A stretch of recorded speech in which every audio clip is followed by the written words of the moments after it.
Welcome back to us today. Today I'm going to be teaching you how to do a pullover on the gymnastics bar.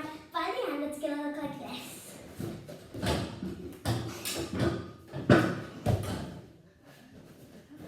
Step 1, we're going to kick our legs up really high and keep them up there for like 5 seconds like this.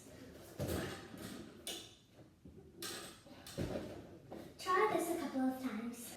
Step 2, we're going to be pushing ourselves up on the gymnastic bar and our legs follow. But the slower you do it, the harder it is, so make sure to do it really fast like this.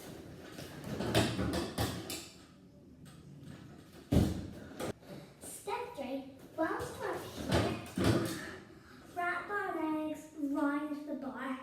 Once you're up here, wrap your thumb around here. Once you're here, push up and up. Now drop down. Now step 6, the dismount.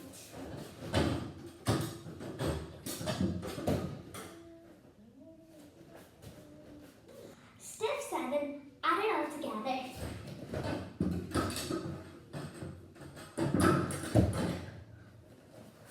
Make sure you check out lots more Dusty D videos on my channel. Thanks for watching. Bye!